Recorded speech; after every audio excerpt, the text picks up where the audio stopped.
Bonjour les amis pour le Betsur Yaroum du mercredi matin. Alors la semaine dernière nous avions vu dans le Betsur Yaroum la parabole que le rabbi a donnée à cet homme en lui demandant pourquoi est-ce qu'il était important d'étudier la chassidoute. Et le rabbi lui avait expliqué là-bas le inyan de sortir le joyau de la couronne pour guérir le prince.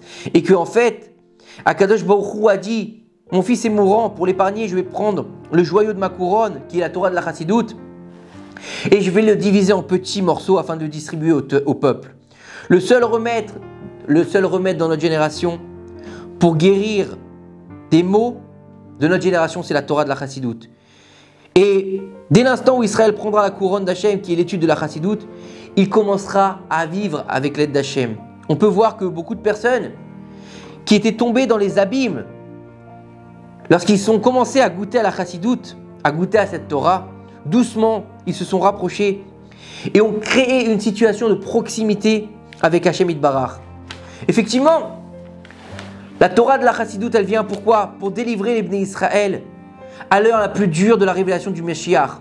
Parce qu'on appelle ça en fait Igvete de Meshiach. C'est quoi? Le talon du Mashiach. C'est le moment où le Mashiach va se dévoiler, c'est le moment où il est le plus dur pour le peuple d'Israël, parce que les souffrances vont être les plus grandes, comme avant un accouchement, où la femme elle a ses plus grosses douleurs.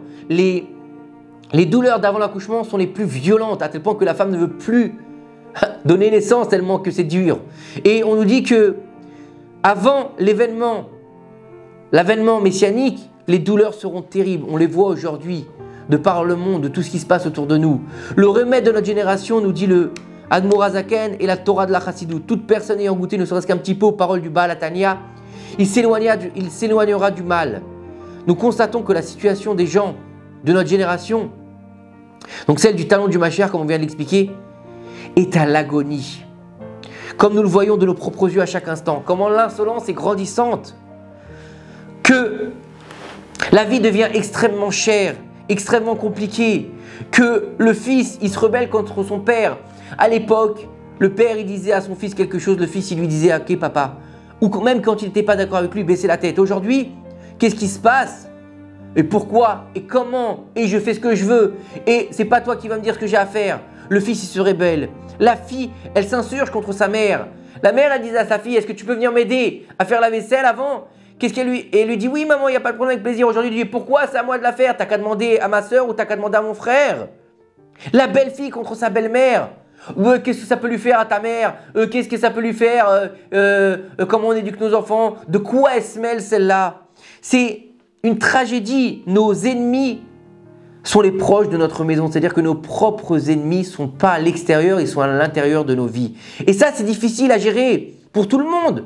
Chacun a des problèmes dans sa maison, que ce soit d'ordre de parnassa, d'ordre de couple ou d'ordre avec son éducation. On est tous acculés dans différents problèmes dans notre génération. Et le seul remède est de prendre la pierre la plus précieuse que détient Hachem, le joyau de la couronne, qui est le secret de secrets, qu'on l'appelle le racine des racines, l'intériorité de la Torah, et d'apprendre chaque jour ces belles paroles. Et même un seul mot peut nous aider à sortir de nos problèmes. Le Sfat Emet a expliqué à un de ses chassidim qui se plaignait de ne pas comprendre correctement son étude de la Torah. Il lui a dit, si tu apprenais chaque jour uniquement un seul mot du Tanya, ton âme serait lumineuse, à des kilomètres.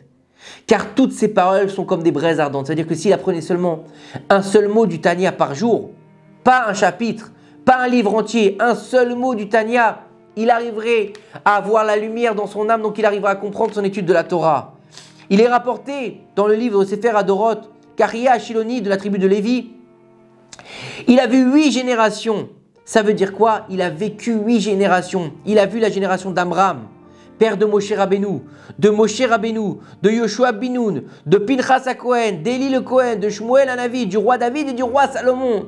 Donc imaginez, du père de Moshe jusqu'au roi Salomon, il a vécu plus de 500 ans à Shiloni. Il a eu le mérite d'entendre les 10 commandements de la bouche d'Akadosh Baruch Hu.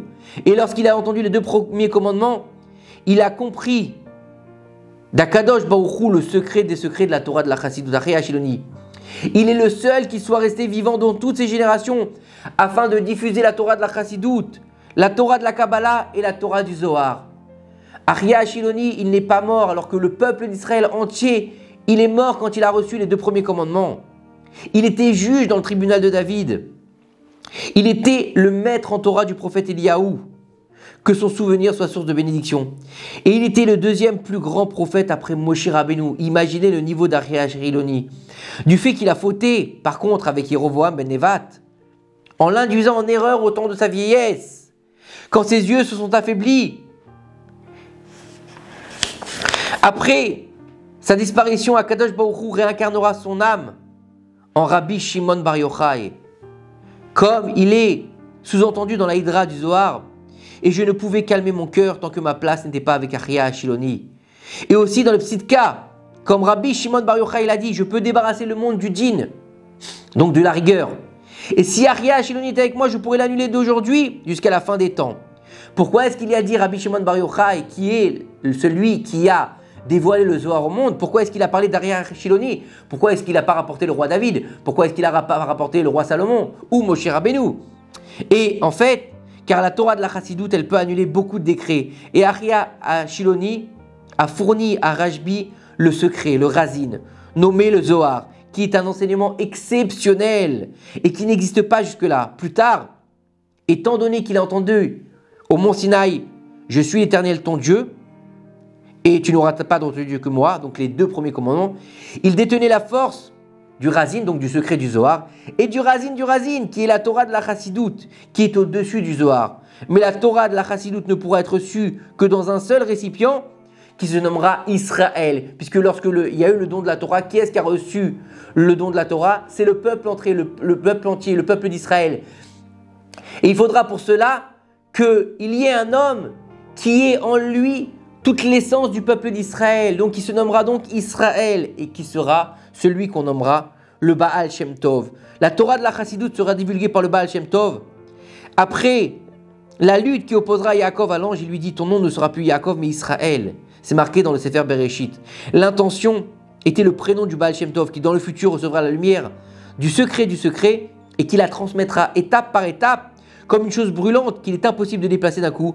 Et elle sera ensuite transmise en premier au Maggid de Mézérith, qui prendra la suite du Baal Shem Tov, puis au Baal HaTanya, qui lui-même écrira ce fameux livre qu'on appelle le Tanya, que nous avons jusqu'à aujourd'hui, et que nous devons étudier chaque jour pour pouvoir trouver l'intériorité de notre personne, pour pouvoir aller éclairer notre âme par ce que nous avons à l'intérieur, ce que nous ressentons par rapport à la pureté de notre âme.